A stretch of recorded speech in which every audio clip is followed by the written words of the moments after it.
São 7h10. Estamos de volta pela nossa Jovem Pan com o nosso Jornal da Manhã, edição Cuiabá.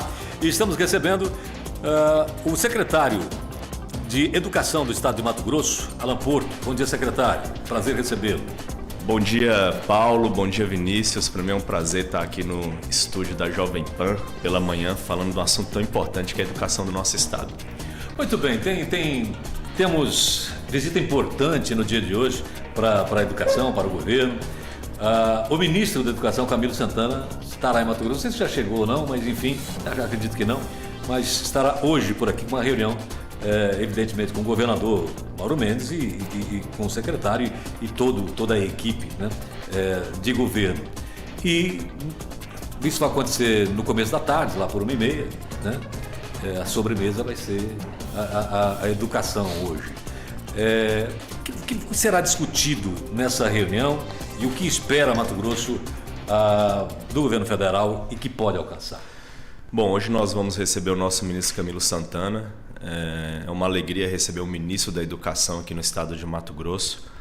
A agenda do ministro inicia às 13h30, que é o horário que ele vai chegar. Ele vai direto para o Palácio e lá no Palácio terá uma cerimônia com o governador, com secretários de Educação, principalmente com prefeitos, né? Porque o objetivo da visita do ministro aqui é assinar um pacto pela retomada das obras em parceria com o governo federal. Então, construção de creche, construção de escola para atendimento da educação infantil, construção de escola para atendimento do ensino regular. Então, tem essa pauta e logo em seguida o ministro vai deslocar para Rondonópolis, onde também terá lá a inauguração de uma creche com o município e também a entrega de uma ala lá da universidade. Então, é praticamente o período da tarde. E é claro que nessa oportunidade nós vamos aproveitar também, conversar com o ministro. Existem algumas pautas que são importantes, né? Que é a educação de tempo integral, que é uma pauta do governo federal.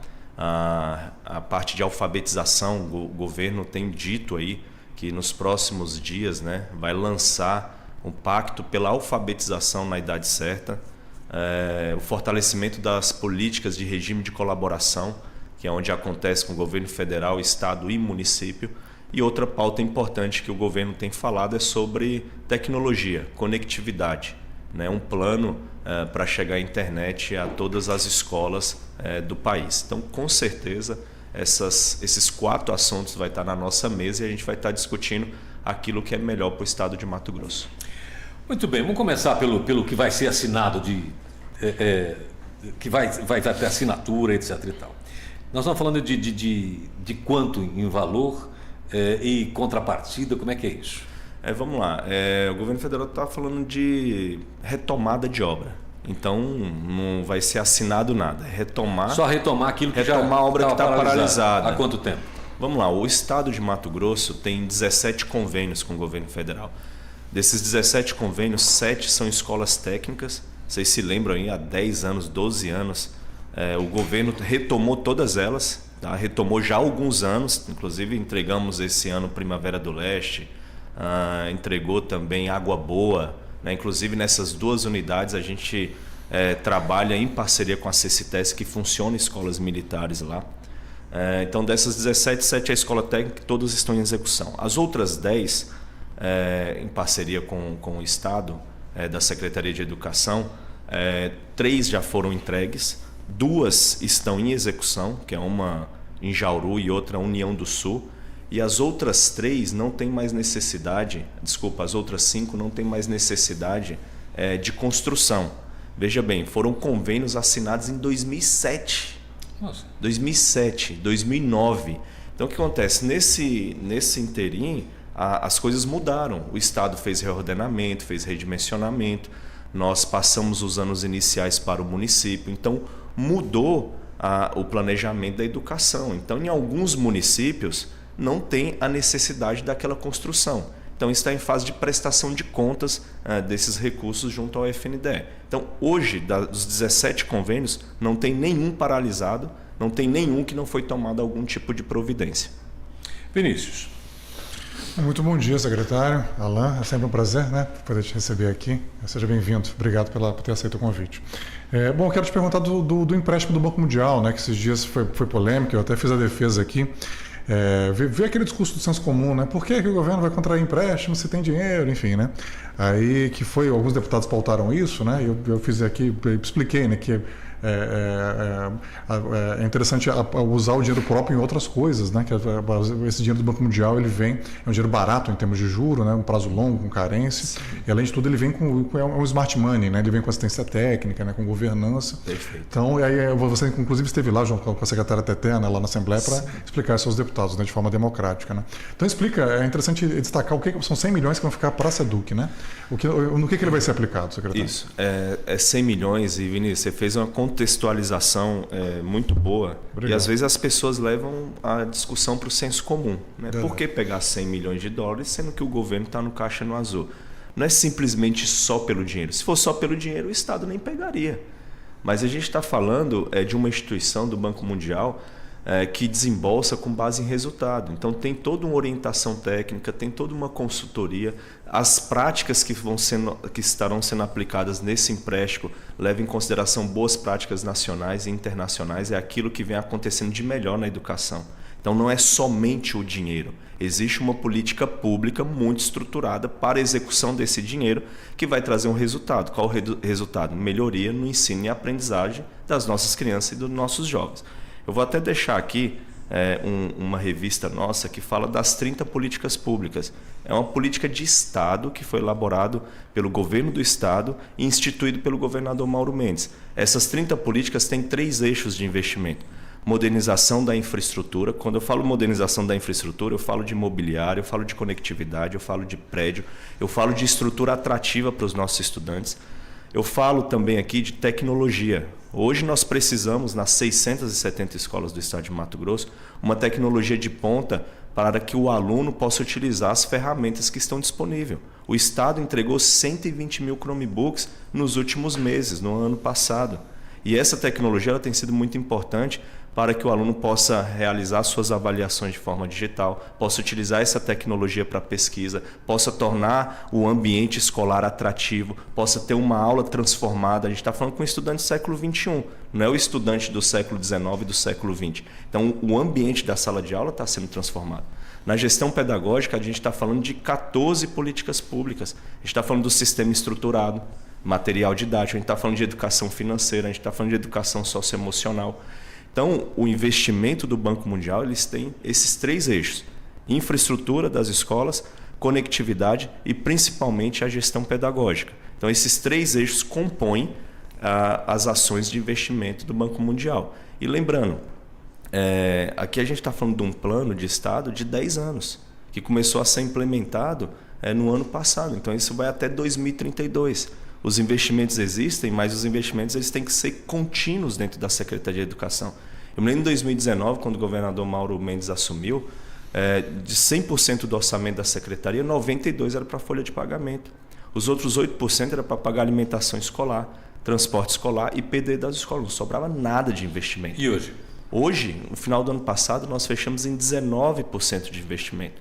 Hoje o estado de Mato Grosso já entregou 22 novas escolas e está mais de 41 novas escolas sendo reconstruídas para substituir os prédios antigos. Mais de 200 reformas geral, que é aquela reforma mais parruda, que é troca de cobertura, fiação elétrica, parte sanitária, construção de refeitório, melhoria de sala de aula. A gente está falando de quadra poliesportiva, o governo já entregou 22, tem mais 42 sendo construídas. E a meta do governo é entregar todas as escolas do estado de Mato Grosso com equipamento esportivo. Da mesma forma, climatização das nossas escolas. Todas estão climatizadas, só não estão climatizadas as salas de aula que não têm a infraestrutura elétrica. Por exemplo, tem escola do campo, escola indígena que não chega a rede trifásica, não tem como botar um transformador lá. Então, essas escolas não têm ar-condicionado por um motivo de infraestrutura de energia que não chega na capacidade adequada. Nesse tema aí, né, secretário, você falou em 670, né? Eu me lembro que eram 750 até pouco tempo atrás. Então, realmente está havendo um redimensionamento de escolas, né? Que é um ponto muito crítico. Muita gente critica o fechamento de escolas, né? Como é que está isso? Como é que vocês têm conduzido isso? Bom, Vinícius, essa explicação é muito simples. Em 2019, nós tínhamos 18 mil turmas. atendendo 340 mil estudantes. Em 2021, nós tínhamos 380 mil, 30 mil estudantes a mais, atendendo em 14 mil turmas. Nós tínhamos, isso eu estou falando de escola urbana, não vou entrar em escola do campo, escola indígena. Nós tínhamos uma média de aluno por turma de 16 alunos por turma. Eu desafio vocês em qualquer escola particular e verificar se tem 16 alunos por turma. A média é 30, 35. Então o que acontecia lá? Salas ociosas, né? Desperdício de dinheiro público. E você vai olhar para essas escolas que tinham 16 alunos por turma, resultado de avaliação não tinha nenhum. Você não tinha avaliação do IDEB. O estado de Mato Grosso, em 2019, não tinha um sistema de avaliação próprio. Ou seja, você tinha uma sala ociosa, você tinha um aluno com baixo aproveitamento, com baixo aprendizado e o recurso indo. Então, o que nós temos? Um reordenamento de investimento. Hoje, a média de aluno por turma da rede estadual são 29 alunos. Isso significa dizer menos turmas e atendendo mais estudantes. E atendendo de forma mais estruturada, mais organizada. Só nessa ação, nós conseguimos 300 milhões do orçamento para reinvestir em outras áreas. Reinvestir na compra de um bom material didático, reinvestir para entregar uniforme para os nossos estudantes, reinvestir para entregar kit escolar, reinvestir para reformar a escola, reinvestir para levar computador, levar internet. Então isso se chama gestão. O que nós fizemos na Secretaria de Estado de Educação se chama gestão e respeitar o dinheiro público. Foi isso que foi feito. Vou fazer uma pergunta aqui que muito pai de aluno está interessado em saber. Por que todo ano demora para entregar o uniforme escolar? Vamos lá. Nós estamos no meio do ano já. Mas assim, a gente tem que entender que não é que demora para entregar. Não, na visão do pai, na visão dos pais demora. Vamos lá, o uniforme ele é entregue a cada ano. Né? Eu não posso entregar um uniforme hoje, daqui 6 meses entregar outro. Conjunto de uniformes são 2 camisetas, 2 bermudas, calça, agasalho, tênis, meia. Esses uniformes foram entregues no ano passado, no meio do ano. E esse ano da mesma forma. Ou seja, então, assim, o calendário que é diferente. Não é de final de ano em final de ano, de começo. É questão de calendário. É questão de referência de calendário. Né? Então foi entregue o ano passado no meio do ano, esse ano está sendo entregue. A gente está falando de 350 mil estudantes. Vocês já entenderam a logística que é para chegar a isso em todas as escolas, formar o kit? Então é toda uma preparação. Esse uniforme que está sendo entregue esse mês, ele foi planejado, ele foi iniciada a licitação dele lá no ano passado. É porque isso é burocrático, é complexo, são muitos itens, são muitas escolas, é uma logística difícil. Então, ou seja, está sendo entregue todos os anos, sim. Só que não no início do ano. Por uma questão de calendário. Mas no meio do ano. Uma das discussões hoje que terá com o ministro nessa questão de educação em tempo integral. É uma coisa que vem aos trancos e barrancos, se tenta fazer de um jeito, não se conseguiu ajeitar, de colocar de uma maneira correta. Se faz em 2 períodos, o aluno vai almoçar em casa, não volta mais, né? Não todos têm que ter interesse e cansa. Imagina um aluno num calor de Cuiabá, indo para casa, retornando no ônibus. Realmente não funciona. E é um tema que de governo em governo você tem pessoas retomando, e a gente não chega num ponto. Dessa vez, o que se espera dessa discussão aqui, para esse governo? Bom, estou falando do governo federal, claro. Há 15 dias atrás, o governo federal lançou lá no estado do Ceará a política de educação de tempo integral do governo atual. E o objeto foram 1 milhão de matrículas de tempo integral, e o governo federal vai fomentar pagar por aluno com recurso do Fundeb. É claro, todos os estados fizeram adesão e a gente já vem na nossa política estruturando isso. O ano de 2021 nós tínhamos 40 escolas de tempo integral e hoje nós temos 80 escolas de tempo integral. Existem essas dificuldades de transporte, de alimentação escolar, de estrutura curricular, de professor. Existem essas dificuldades, mas também existem boas práticas e resultados que aconteceram, aí eu cito Pernambuco, cito o estado do Ceará, que estão há 17 anos nessa direção e que têm melhorado seus resultados de aprendizagem. Mas o estado de Mato Grosso, além de ir nessa direção, nós estamos inovando o processo também. né? O governador Mauro Mendes, ele autorizou, nós já entregamos 120 mil notebooks para os alunos.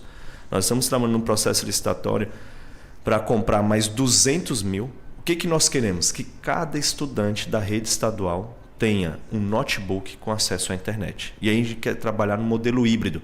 Inclusive, nós já estamos iniciando um piloto para como que vai funcionar, como que vai estruturar, aonde que nós erramos, onde que vai corrigir rota, com estudantes aqui de Cuiabá e Várzea Grande, para fazer o seguinte: você tem aula regular na escola e no contraturno o aluno vai ter o seu computador, né? 2 horas ali no contraturno, aulas de matemática, aulas de português, aula de física, e com professor ao vivo. E com internet paga pelo governo do estado, com equipamento pago pelo governo do estado, que é do aluno. Então ele vai ter um professor do outro lado, sabe aquele professor diferente, de estilo professor de cursinho, que prende a atenção do aluno na frente da tela? Então essa ideia, é esse processo que a gente está construindo, né? Claro, valendo presença, o professor ali vai estar ao vivo do outro lado, explicando o conteúdo para o aluno. Então a gente está utilizando a ferramenta tecnológica para aproximar o estudante e a gente ter um período curricular, uma carga horária maior, né? E vai ter as avaliações, vai ter o acompanhamento pedagógico, vai ter os trabalhos que vão ser realizados, as atividades. Então a gente está colocando em prática esse piloto aqui na cidade de Cuiabá e Várzea Grande já nos próximos dias. A gente está trabalhando, os equipamentos já chegaram, a internet já chegou e a gente vai começar esse trabalho e vamos começar a colocar essas pílulas de conhecimento para os nossos estudantes. E também trabalhando com mensagens que chegam no e-mail do aluno, que possam chegar no WhatsApp. A gente tem que mudar o novo jeito de fazer educação e é isso que a gente está fazendo. Quem tem que atrair quem? O jovem. Aonde que é a maior evasão hoje da rede estadual? No ensino médio. E o que a garotada gosta de mexer? A juventude gosta de mexer no celular, gosta de ter acesso às informações do WhatsApp. Então a gente já está adaptando esse novo modelo para atrair e tornar aquela aula melhor. Então a gente está trabalhando, já está bastante avançado e a gente vai colocar isso em prática. Isso, com certeza, nós vamos ter uma boa melhoria, ampliando isso para outras cidades e para outras escolas, e eu consigo aumentar a carga horária do meu estudante, eu consigo ali colocar um conteúdo maior para ele e, consequentemente, o resultado que a gente espera é a melhoria da aprendizagem desse estudante. Então a gente está bastante animado com esse projeto, é uma forma disruptível, é uma forma que outros países já fazem. Tá? Eu tive a oportunidade de ir em Washington, nos Estados Unidos, tive a oportunidade de ir em Londres, conhecer as escolas. Esse modelo híbrido já é uma prática desses países de primeiro mundo, da OCDE, utilizando tecnologia a favor do estudante. Então a gente está indo nessa direção, né? Que a gente não está inventando a roda, a gente está pegando experiências que já aconteceram em outros lugares e aplicando aqui no estado de Mato Grosso. É claro que demanda um bom investimento, mas graças a Deus o governo fez o dever de casa, né? Os investimentos estão aí e a gente está aplicando da melhor forma possível. Vinícius. Então, secretário, a propósito, né, um tema que está pautado até pelo MEC, né, a questão da reforma do ensino médio. Né? Tem muita gente que quer que seja revogada, né, a lei da época do Michel Temer, né, aprovada pelo Congresso em 2017, mas ela está suspensa, se não me engano, a implantação foi suspensa. Eu queria saber a tua posição, como é que está a nossa rede estadual em relação àquelas 5 áreas, né, e qual é a sua opinião? Né? Muita gente acha que ela é ruim porque ela diferencia, ela segrega, enfim, como é que você vê essa questão da reforma do ensino médio? Bom, vamos lá. Nós tínhamos aí o antigo ensino médio 2.400 horas nos 3 anos, né? E você tinha as disciplinas básicas.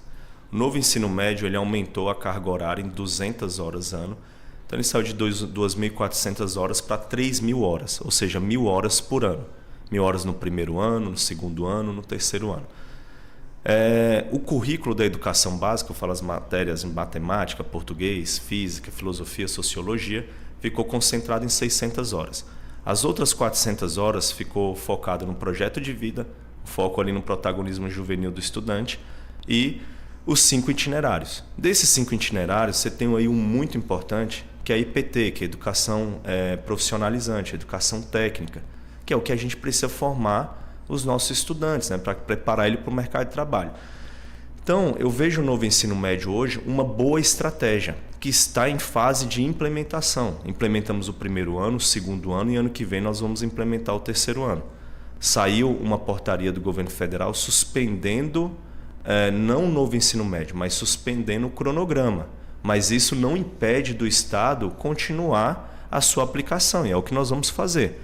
Eu defendo que toda política pública, quando você coloca ela em teste, você implementa ela, aparece algumas mudanças, alguns ajustes que precisam ser feitos. Então eu defendo que faça esses ajustes, que faça essas correções decorrentes do que foi colocado na prática. Esse foi um processo amplamente discutido no Brasil. A Base Nacional Comum Curricular, eu lembro aqui no estado de Mato Grosso, desde 2017.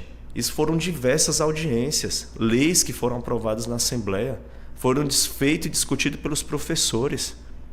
Isso depois foi acompanhado pelo Ministério da Educação e foi implementado na época do governo Michel Temer. Então, é uma boa estratégia. Eu só queria entender, porque o sindicato fala tanto que tem que aumentar a contratação de professor. O novo ensino médio aumentou a contratação de professor. Foram 600 horas a mais. Queria saber se o sindicato ele defende o desemprego desses professores, porque se voltar como antes, vai voltar 2.400 horas. Vai ter que mandar professor embora. Eles falam que defende o protagonismo juvenil. Revogando o ensino médio, não tem mais projeto de vida. E esse protagonismo juvenil? Eles defendem a educação tecnológica, a educação profissionalizante. Se revogar o novo ensino médio, não tem mais educação técnica profissionalizante. Hoje nós temos parceria com o Senai. Os 11 Senai, que são polos no estado de Mato Grosso, nós utilizamos. Tem mais de 7.000 matrículas, 7.000 jovens que utilizam os laboratórios, utilizam a estrutura do Senai. O Senai hoje tem uma empregabilidade de 86%. Todos os jovens que passam por lá, terminam o seu curso, eles entram no mercado de trabalho. Nós vamos assinar nos próximos dias um convênio com o IFMT, os 21 polos, para os estudantes também estudarem no IFMT, utilizar os laboratórios. Nós estamos assinando parceria com o SENAC, nós assinamos parceria com a PUC para fazer ensino técnico profissionalizante. Ou seja, nós estamos buscando as instituições e tentando chegar nos 141 municípios para dar uma oportunidade para aquele jovem fazer um curso técnico. E olhando para um diagnóstico do Estado, olhando para o mapa do emprego. Na região norte, o que é a maior empregabilidade? Na região aqui de Cuiabá, na Baixada Cuiabana, que é uma economia baseada em bens e serviços. Qual que é a maior demanda do mercado? Na região sul, qual é a maior demanda do mercado? Então, os cursos técnicos eles são voltados com base nesse diagnóstico. Então, eu queria entender, quando se fala em revogação do ensino médio, eles aprofundaram na política, aprofundaram o que os estados estão fazendo. Na última reunião do CONSED, dos 27 secretários de Estado, todos foram contra a revogação. Todos. Então, a gente tem que entender e aprofundar o diálogo. Não é simplesmente levantar uma placa e falar revoga novo ensino médio. Não é bem assim. Então, o Brasil tem que parar com esse negócio de descontinuidade. As políticas públicas são importantes, mas para você levantar uma placa dizendo para revogar, você tem que entender exatamente o que está acontecendo nos estados e nos municípios. É isso que tem que ser feito. A discussão ela tem que ser mais ampla. Eu sou a favor de fazer os ajustes necessários. Precisa fazer alguns ajustes? É claro. A política pública está no seu segundo ano de implementação. Então vamos corrigir rota. Precisa aumentar carga horária de filosofia, sociologia? Acho importante a gente discutir isso. Mas não revogar o novo ensino médio. Vamos discutir de uma forma diferente, aumentar a carga horária. Não é isso? Não é isso que é importante, né? Aumentar a carga horária, ter o estudante mais próximo ali da escola, mas não falar que tem que revogar tudo e começar do zero. Então isso é um retrocesso. Quantos anos o Brasil não vai perder com isso? E como que a nossa rede está organizada, secretário? Que, na verdade, eles não querem a implementação. Quem é contra desde o começo, né? Por princípio eles são contra, enfim, né? Mas como é que a nossa rede está organizada? Uma crítica que muita gente faz, olha, o estudante vai ter que se deslocar, por exemplo. Como é que está o profissionalizante, né? Todas as escolas estão ofertando, são poucas escolas, né? Tem essa crítica realmente em relação à logística, né, dos estudantes, né? A gente está ampliando as parcerias. No ano passado, quando nós iniciamos o 5º itinerário da educação técnica, começamos pelo Senai, começamos com 2.500 matrículas. Hoje nós já somos quase 7.000 matrículas. Ano que vem nós vamos chegar a 12.500 matrículas. Esse ano a gente está assinando convênio com o IFMT, então a partir do ano que vem nós já vamos ter 21 polos dentro do estado de Mato Grosso também sendo utilizado, vai aumentar considerável. A nossa meta é ofertar para 30% dos nossos jovens. A gente tem 150 mil estudantes no ensino médio. Desses 150, 30%, ou seja, em torno aí de 50 mil estudantes, está utilizando o 5º itinerário, que é a educação técnica profissional. Mas tem os outros itinerários, que é aprofundamento de linguagens, né, em questões de matemática, física, tem as eletivas. Então tem um outro planejamento pedagógico que os estudantes também optam, porque essa é uma opção dele. Quando ele vai fazer a matrícula, ele vai escolher qual o itinerário formativo que ele deseja formar e aonde ele quer se qualificar. Tem estudantes que querem seguir uma carreira mais científica, na graduação, na pós-graduação, no mestrado, doutorado. Tem outros que não, que já querem um curso técnico, já pensam em terminar o ensino médio com a vaga de emprego ali garantida naquele mercado. Então tem essa opção. Por isso que o projeto de vida ele começa no 1º ano, no 2º ano, no 3º ano. Porque o jovem vai entender o que ele quer para a vida dele, qual é a vocação, qual é a área que ele deseja se especializar. E aí, com esse projeto de vida, ele vai escolher qual o itinerário mais adequado.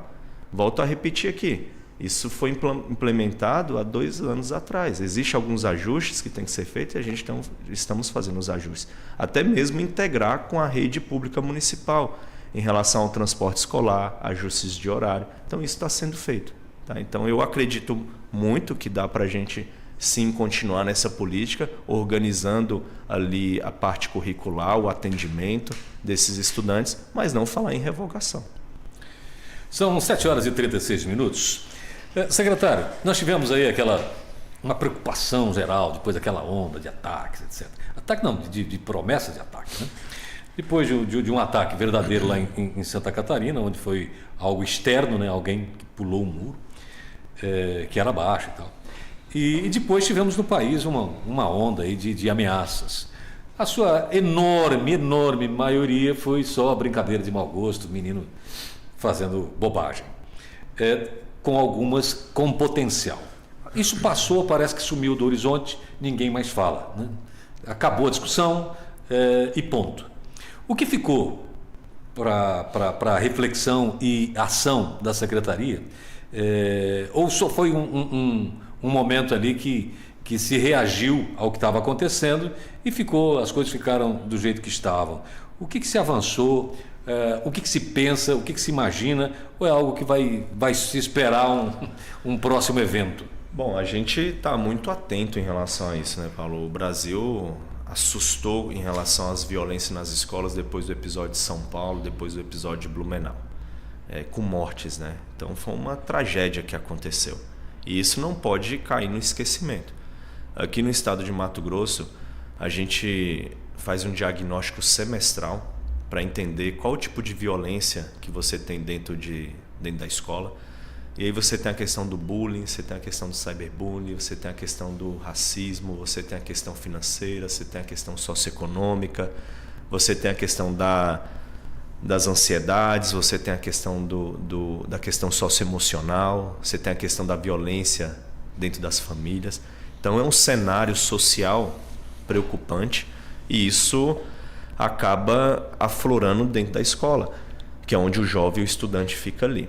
Pois bem, o que o estado de Mato Grosso fez e está fazendo?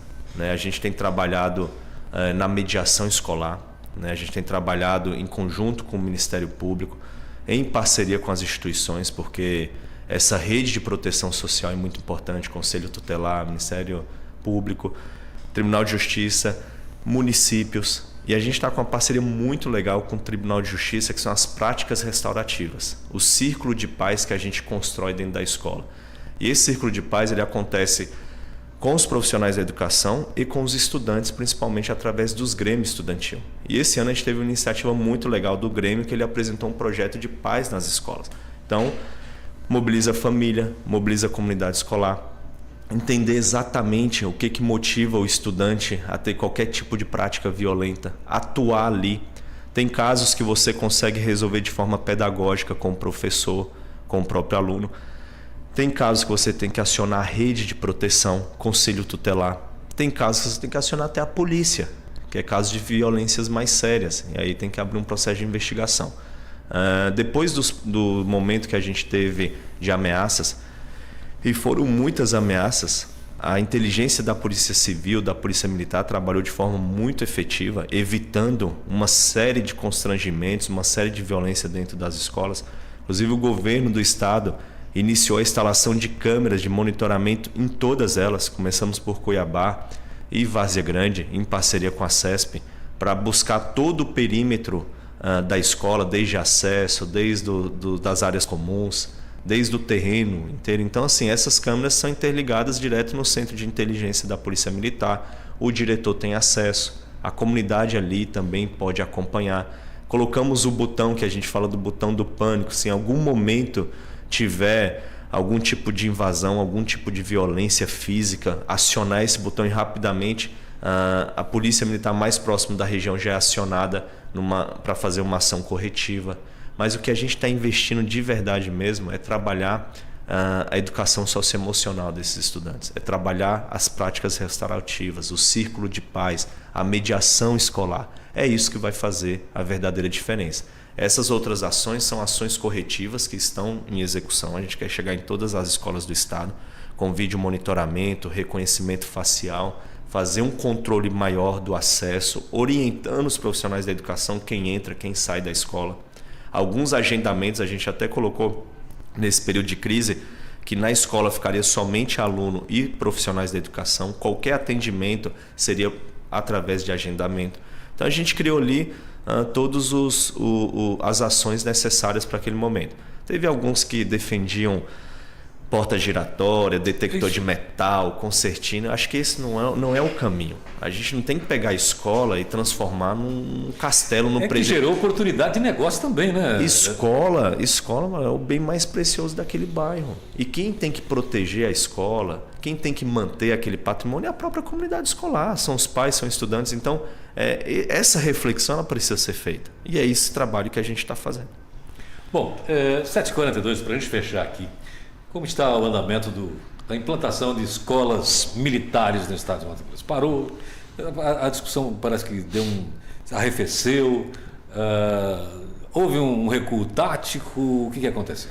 Não, a nossa política pública aí, nós encerramos o ano passado com 28 escolas militares. A nossa meta é chegar a 60 unidades dentro da gestão Mauro Mendes. Ontem nós tivemos uma audiência pública em Colniza. Nós vamos implantar lá uma escola militar. Tivemos audiência pública com professor, estudante, pai. 100% unânime concordou na transformação da unidade.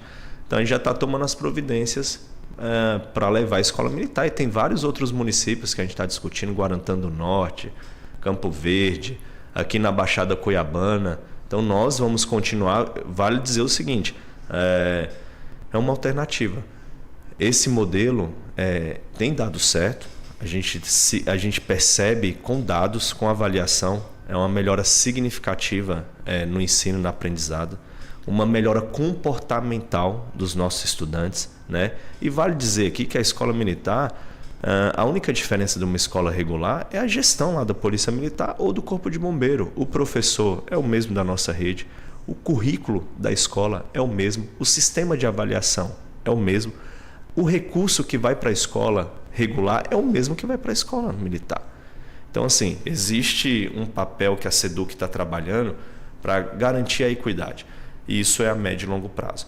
A gente não quer que só a escola de tempo integral, só a escola militar tenha os melhores resultados. A gente quer que a escola regular também tenha os bons resultados. Então, a gente quer chegar a esse modelo de aprendizagem, esse modelo eficiente a todas as unidades. Por isso que a gente tem a política Educação 10 anos, que é elevar o nível de aprendizado dos nossos estudantes e colocar a rede estadual de Mato Grosso entre as melhores do Brasil. Ao final do nosso plano, a gente seguindo aqui, com toda certeza nós vamos estar entre as 5 melhores educações do país.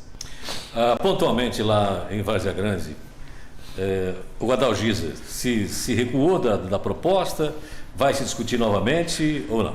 Estamos sim discutindo, mas não dá para fazer isso no meio do ano letivo, né? Começou o ano letivo, nós tínhamos um problema na gestão escolar, nós mudamos a gestão escolar, colocamos um novo diretor, colocamos uma outra equipe, inclusive a Valdelice, que é a diretora, tem feito um excelente trabalho lá com os professores, melhorando a parte da infraestrutura da escola. A gente já percebe bons resultados. Eu tenho certeza que os profissionais da educação e estudantes que estão me ouvindo nesse momento sabem exatamente do que eu estou falando. Então está melhorando, né? E a gente está discutindo, está avaliando. É aquilo que eu falo, quem decide no final das contas se aquela escola vai ser transformada para a escola militar ou se vai ser implantada uma nova, é a comunidade escolar. São os pais, são os estudantes, são os profissionais ali da educação.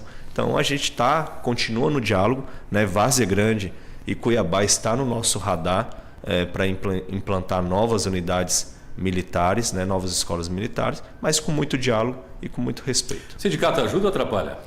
Bom, o sindicato a gente tem um diálogo com eles. Agora o sindicato defende algumas políticas que lá no passado não deu resultado.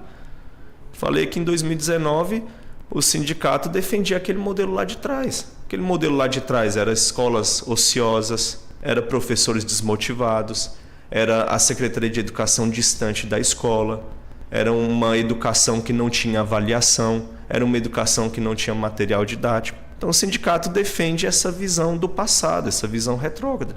Eu já até falei isso para o sindicato ele também tem que se atualizar até para discutir também. Nós temos políticas públicas, o que a gente quer discutir com o sindicato são políticas públicas, são políticas de valorização profissional. Agora não ficar naquela mentalidade do passado que no passado funcionava. Não funcionou. No passado, o que o sindicato defende, colocou a educação do estado de Mato Grosso entre a 22º lugar em comparação com os outros estados. As nossas políticas já estão surtindo efeito. Nós, no último IDEB de 2021, a gente saiu de 22º para 19º. Nos próximos 4 anos, a gente quer estar entre as 10 melhores educação. Então, a gente tem que defender aquilo que está dando certo. E as nossas políticas públicas foram baseadas em evidências, foram baseadas em boas práticas que estão dando certo. Práticas aqui do nosso estado, práticas a nível de Brasil e práticas internacionais. Então, o que a gente está colocando aqui é aquilo que é melhor para o nosso estudante. Muito bem, 7h47, quero agradecer aqui ao secretário Alan Porto, que nos concedeu essa entrevista, tirou seu tempo hoje pela manhã para nos visitar aqui. Muito obrigado. Eu que agradeço a oportunidade, agradeço aí a participação de todos os ouvintes, de toda a comunidade escolar, e a gente está aqui à disposição para falar sempre da educação, responder com muito respeito, responder com muito diálogo, e a gente acredita muito que essas ações que o governo Mauro Mendes está executando na educação, com certeza ela vai ter bons resultados, e a nossa meta aí de colocar a educação do estado de Mato Grosso entre as melhores do Brasil, com toda certeza nós vamos conseguir. Muito obrigado a todos aí, muito obrigado, Paulo, muito obrigado.